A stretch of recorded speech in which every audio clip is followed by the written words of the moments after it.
I am here today to talk about trust. In mid-February, Dr. Phelps sent a letter to Governor Newsom noting that trust has eroded, unquote. I agree. Recently, I think that PUSD further eroded parents' trust by their handling of a recent survey in the district's district's middle and high school students.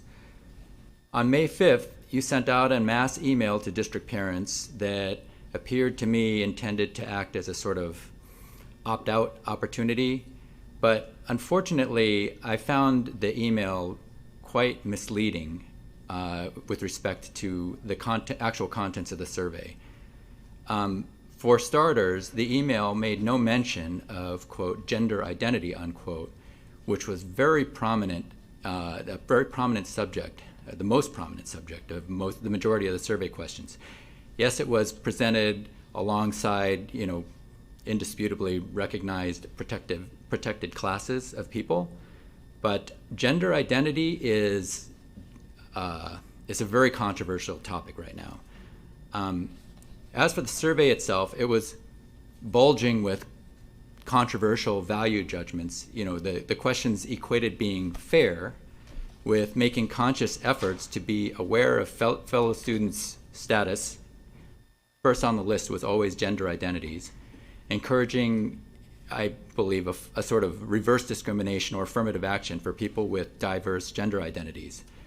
How often do you hang out with them? How often do teachers encourage you to learn about them? How often do you think about what they experience?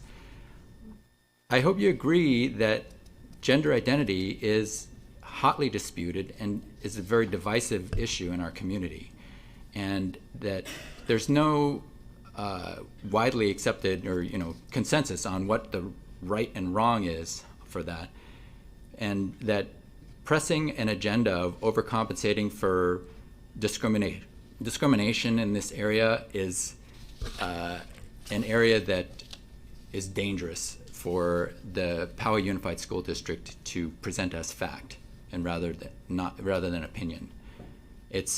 You have access to our kids, and presenting this kind of material is an abuse of that access.